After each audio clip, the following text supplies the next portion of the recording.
Welcome back. We're topping business tonight. Barbados-based Fortress Fund Managers Limited, Aline Aguilar and Altman Limited, and Jamaica-based Epley Fund Managers Limited have reached an agreement pursuant to which Epley will assume all investment management and advisory responsibilities for Fortress Caribbean Property Fund Limited (SSC).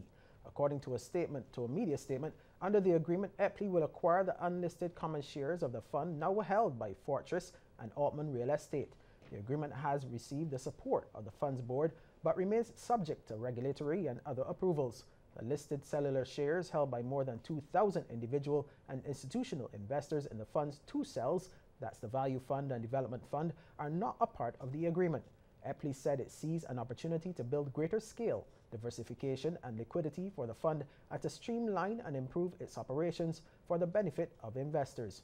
Meanwhile, Managing Director of Fortress, Roger Cave, said while they will continue to invest in real estate through the fund, we have made a decision to no longer manage it directly. Now, Managing Director of Crumbs Bakery, Curtis Todd, says his company has had to be resilient in the challenging economic environment with a focus that has remained primarily on the customers. Just experience, and I've worked at a large company for a number of years and I've been able to try to put some of those strategies in place where we try to please the customer, try to make sure that we use full ingredients rather than partial. We try to use as much ingredients as we can to sustain a good product, and that helps us to grow our business and get people interested.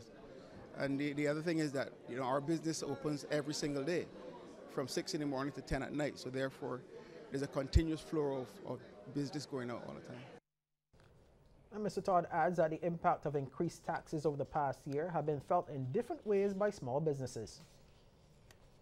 The reality is that all of these increases from a statutory standpoint is certainly being impactful to us as a small business. So I can imagine for small businesses like myself, a greater impact it would have because we've got other entities we can draw on.